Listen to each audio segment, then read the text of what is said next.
Bạn có sợ hay là ghét chuột hay không thì hãy bình luận phía dưới video. Ấn Độ quả là nơi có nhiều điều độc lạ. Ở đây, chuột bước chân vào đền thờ. Hãy tưởng tượng thế này cho dễ hình dung. Bạn đang đi du lịch, nắng Ấn Độ hắt xuống nóng như đổ lửa. Bạn bước vào một ngôi đền cổ kính, đá cẩm thạch, mát lạnh ở dưới chân. Không khí thì yên tĩnh và linh thiêng. Mọi thứ rất bình thường cho đến khi bạn nhìn xuống dưới chân mình. Một con chuột chạy ngang, bạn giật mình, nhưng chưa kịp phản ứng. Thêm vài con nữa xuất hiện, rồi 10 con, rồi hàng trăm con. Và chỉ sau vài giây, bạn nhận ra đang đứng giữa một biển chuột. Chúng chạy qua chân bạn, chui qua kẽ gạch, leo lên bậc thềm. Thậm chí có con còn vô tư trèo lên người bạn. Như thể bạn cũng chỉ là một phần của cái đền này, hoặc bạn cũng là chuột. Nếu là ở Việt Nam, chắc là bạn đã hét lên rồi. Nhưng điều kỳ lạ là không ai xung quanh bạn hoảng sợ cả. Ngược lại, họ còn mỉm cười, chắp tay cầu nguyện và nhẹ nhàng bước đi giữa đàn chuột. Và nếu có một con chuột chạy qua chân bạn, họ sẽ nói: chúc mừng, bạn vừa gặp may. Nghe đến đây thôi đã đủ hiểu, đây không phải là một nơi bình thường. Đây là đền Kanimata, một trong những địa điểm dị nhất hành tinh, nơi có tới hơn 20.000 con chuột không bị xua đuổi, mà còn được tôn thờ như những sinh vật linh thiêng. Ngôi đền này nằm ở bang Rajasthan, một vùng đất nổi tiếng với hoang mạc, lâu đài và những câu chuyện huyền bí của Ấn Độ. Nói theo kiểu bình dân cho dễ hiểu, đây là nơi mà thời tiết thì khắc nghiệt, đất đai thì khô cằn, nhưng văn hóa thì lại cực kỳ phong phú và đôi khi khó hiểu với người nước ngoài. Trong khung cảnh khô nóng ấy, Kanimata lại giống như một thế giới riêng.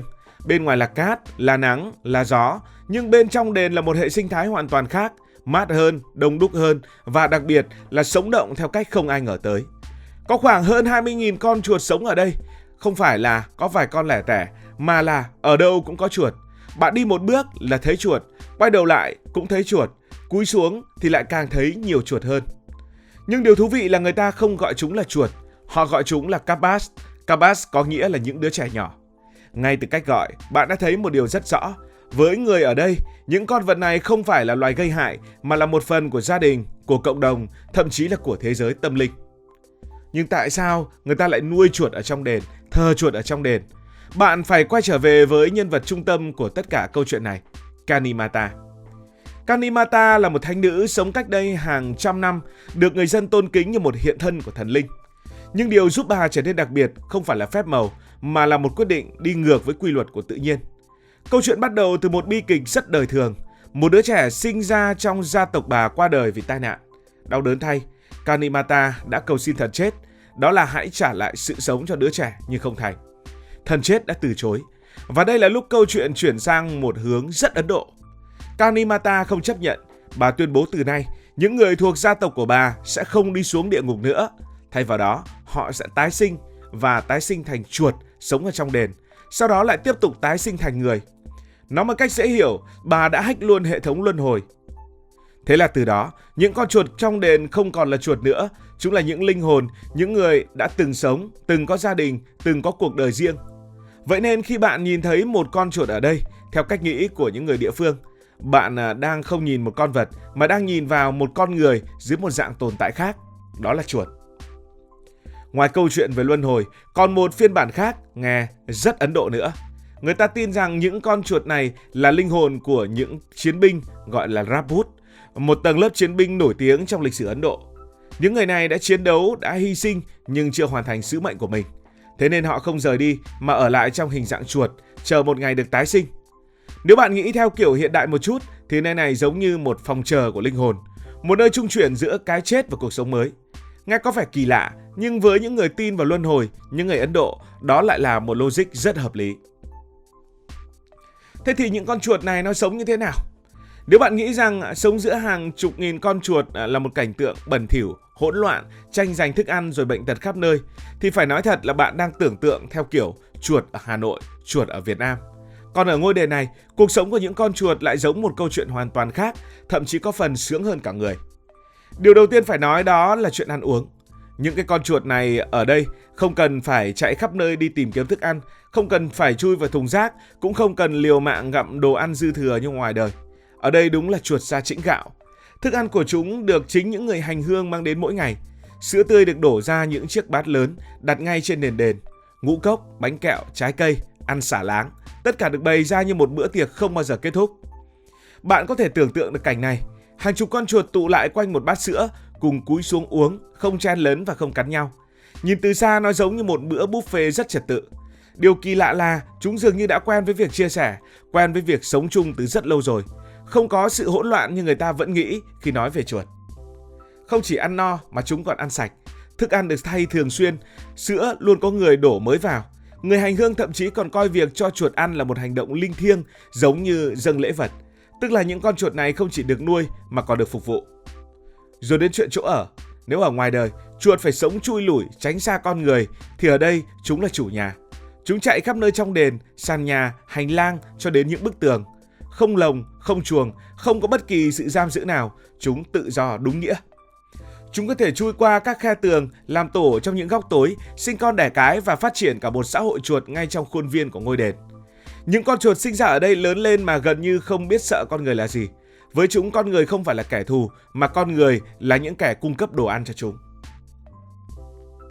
Một điều cực kỳ đặc biệt ở đây đó là không tồn tại khái niệm bị săn đuổi, không có mèo, không có bẫy và tất nhiên không có thuốc diệt chuột. Mọi thứ được tạo ra trong một môi trường mà chuột có thể sống trọn vẹn vòng đời của mình, không cần lo lắng bị ai làm hại. Nếu so với cuộc sống ngoài kia, nơi chuột phải đối mặt với nguy hiểm, thì đây đúng là thiên đường của các vua chuột.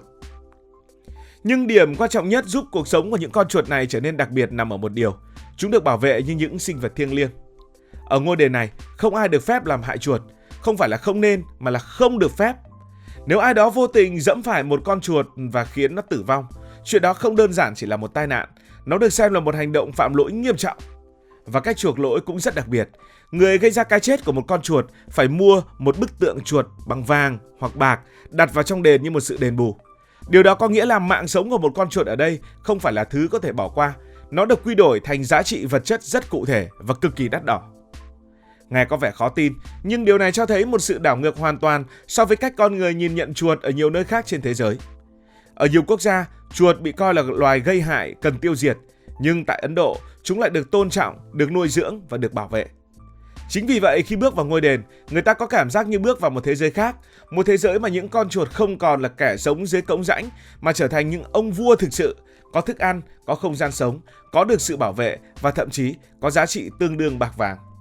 Và nếu nhìn theo một cách nào đó, cuộc sống của chúng, ăn no, ngủ yên, không bị đe dọa, có khi còn là điều mà rất nhiều người ngoài kia phải mơ ước. Trong hàng chục nghìn con chuột đó, vẫn có một nhóm sướng hơn, một nhóm đặc biệt hơn, đó là chuột trắng. Chúng rất hiếm, và cũng vì hiếm nên giá trị của chúng rất cao. Người ta tin rằng chuột trắng là hiện thân của bà Kanimata hoặc những linh hồn cao quý ở trong đền. Nếu bạn nhìn thấy một con chuột trắng, đó không chỉ là may mắn bình thường, mà phải gọi là đại phúc. Nhiều người đến đây cả đời chỉ mong nhìn thấy một lần. Và khi nhìn thấy, họ sẵn sàng đứng yên hàng phút, thậm chí hàng giờ để quan sát, cầu nguyện và xin lộc. Thế ở đây có dịch bệnh hay không? Đây là câu hỏi mà gần như ai cũng đặt ra.